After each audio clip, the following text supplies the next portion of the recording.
loved it here. He was a desert rat. And Palm Springs was his home. I mean, there was no media spotlight. The cops were very friendly. I sit here hoping Mr. Sinatra was Mr. Palm Springs. He made this town. It was like magic. He liked Palm Springs better than any place. could be open. You might come back to me.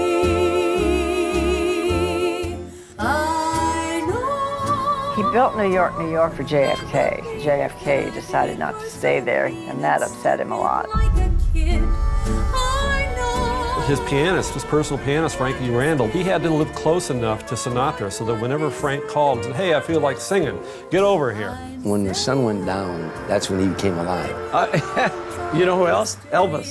He was nocturnal. Ava Gardner was a big love of his life. On this house in Rancho Mirage, on the step, he always light a candle for her. Everybody in Palm Springs has stories about Sinatra.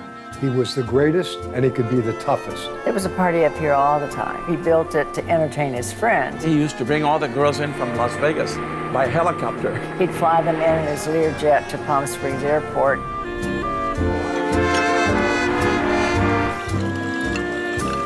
And he traveled with a regular entourage. And the old guys, they would just sit around, they'd throw ice cubes at each other, like a bunch of young kids. Very, very childish. He would have the waiters line up, just $100 bills. just like that. And he was very finicky about his food. The greenie was thrown against the wall. That's nothing for Frank. He was Frank. 3:30 in the morning, she'd tell me to take a ride. I'd get up and get in the car, and we'd ride around the desert all night long.